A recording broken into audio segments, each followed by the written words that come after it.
Surgeon, అంటే ఎముకలు కీళ్ళ నిపుణుని. నేను గ్రాడ్యుయేషన్ ఉస్మానియా నుండి అయినా ఎంఎస్ ఆర్థోపెడిక్స్ ఏమో చండీగఢ్ నుండి చేశాను.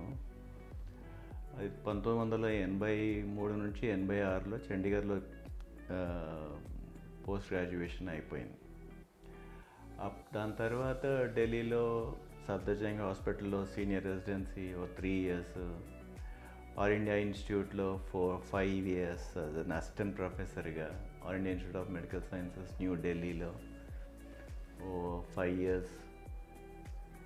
తర్వాత చెన్నైలో హ్యాండ్ సర్జన్గా ఒక 1 year ఎక్స్పర్టీస్ చేశాను. ఆ తర్వాత ముంబైలో వివిధ పారాలైటిక్ పేషెంట్స్ని వైద్యం చేశాను.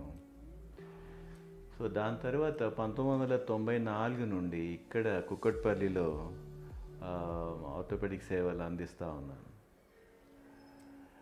ముఖ్యంగా ఆర్థోపెడిక్స్ అంటే ఎముకలు, కీళ్ళు, ట్రామా, దెబ్బలు తినటం, ఫ్రాక్చర్స్ అవ్వటం, వీటికి వైద్యం చేస్తూ ఉంటాను. ఇందులో భాగంగానే ఆర్థోస్కోపీ, మోకాలు మార్పిడి, హిప్ జాయింట్ మార్పిడి, వెన్నుపూసకు కూడా సర్జరీ చేయటం. అంటే I'm a general orthopaedic surgeon. చేయందంటూ ఏమీ లేదు, అన్నీ చేస్తాను. బట్ ప్రస్తుతానికైతే ఆర్థోస్కోపీకి, నీ రీప్లేస్మెంట్ అండ్ ఫ్రాక్చర్స్కి అంతవరకే పరిమితం అవుతూ ఉన్నాను. ఆర్థోపెడిక్ సర్జరీ అనేది వైద్యంలో ఒక భాగంగానే భావిస్తాను. సర్జరీయే ముఖ్యం అని నేను అనను, నాది ధర్మం కూడా కాదు. అది జస్ట్ దాట్ తప్పనిసరి పరిస్థితుల్లోనే ఆపరేషన్. ఎంత మినిమంగా పేషెంట్ తక్కువ వైద్యంతో పూర్తిగా తేరుకుంటారో అని నా ఫిలాసఫీ ఈజ్ దాట్. ఎంత మినిమం ఖర్చుతో పేషెంట్ ఆరోగ్యంగా ఉంటారు, ఎంత తొందరగా తన పనికి తను వెళ్ళిపోతాడు అనేది చూస్తూ ఉంటాను. సో పీపుల్స్ హాస్పిటల్లో నేను గత 12 years నుండి పనిచేస్తూ ఉన్నాను. సో పీపుల్స్ హాస్పిటల్ ఒక ట్రస్ట్ హాస్పిటల్, ముఖ్యంగా ఆల్విన్ కాలనీ ఎంప్లాయీస్ ద్వారా ఎస్టాబ్లిష్ చేయబడ్డదని మీ అందరికీ తెలుసు. సో ఈ ట్రస్ట్ అనే భావనతో ఉంది కాబట్టి నాకు ఇక్కడ పనిచేయడం మహా ఆనందంగా ఉంటుంది. పేషెంట్స్కి వైద్యం చేయడం కూడా బాగా అనిపిస్తూ ఉంటుంది. సో కార్పొరేట్ హాస్పిటల్స్ నుంచి ఎంతో ఆఫర్స్ వచ్చినా నేను వాటిని చేయలేదు, నాకు ఇష్టం లేకుండింది. కార్పొరేట్ అంటే నాకు బాగా అనిపించేది కాదు, ఇప్పటికీ బాగా అనిపించదు. I love to treat patients on my own and I like to limit myself to upper middle class patients and poor patients and middle class patients. So peoples హాస్పిటల్లో లేనిదంటూ ఏమీ లేదు. పీపుల్స్ హాస్పిటల్లో అన్ని రకాల సర్జరీస్ చేశాము.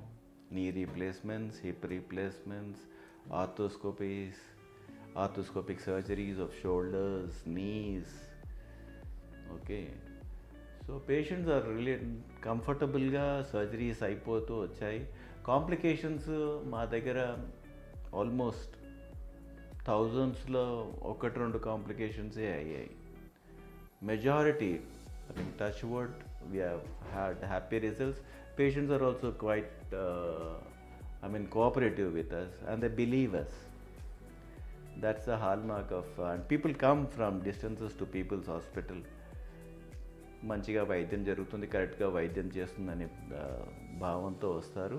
And దానికి మేము ఫుల్ఫిల్ చేసేటట్టు పూర్తిగా పనిచేస్తాం. మా దగ్గర అందరూ చిన్నపిల్లల నుండి ఓల్డ్ ఏజ్ వరకు అందరూ వస్తూ ఉంటారు.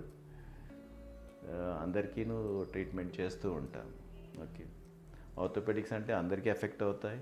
స్టూడెంట్స్ ఏంటి, చిన్న పిల్లలు, అప్పుడే పసికందులైనా ఎవరికైనా కానీ, ముఖ్యంగా ఓల్డ్ పీపుల్కి ఎఫెక్ట్ అవుతూ ఉంటాయి. సో అందరికీ వైద్యం చేస్తాం. డెవలప్మెంటల్ డిజార్డర్స్ అంటే కొంతమందికి వయసు పరంగా దొడ్డికాళ్ళు వస్తూ ఉంటాయి, కొంతమందికి అంటే పోలియో పేషెంట్స్ కాకుండా మిగతా వాళ్ళు కూడా ఆపరేషన్ తర్వాత కూడా కొంతమందికి వేరే దగ్గర నుండి ఆపరేషన్ చేసుకొని వచ్చి కూడా కాళ్ళు వంకరగా, చేతులు వంకరగా ఉన్న వాళ్ళని కూడా వైద్యం చేస్తాము. ఈ దొడ్డికాలు అనేది చిన్న పిల్లల్లోనూ ఉంటుంది, పెద్దవాళ్ళలోనూ క్రమేణా పెద్దవాళ్ళలోనూ అది ఎక్కువ అవుతుంది. సో దొడ్డికాలు చాలా కామన్ మన భారతదేశంలో కాదు, మన ఇక్కడ తెలంగాణలో, ఆంధ్రాలో కూడా చాలా కామన్గా ఉంటాయి దొడ్డికాలు. అది వాతావరణంకి అనుకూలంగా ఉంటాయి. ఈ దొడ్డికాలు వల్ల చాలామందికి మోకాలు అరుగుదల వస్తూ ఉంటుంది. సో ఈ దొడ్డికాళ్ళకి అరుగుదల రాకుండానే ముందుగానే సర్జరీ ప్రివెంటివ్ సర్జరీస్ చేసి వాళ్ళు మోకాలు మార్పిడి అవసరం రాకుండా చేశాము చాలామందికి. అంటే స్ట్రైట్ ఫ్రమ్ 55 years నుంచి సర్వసాధారణంగా మోకాలు అరగడం 60-65 నుంచి మొదలవుతుంది.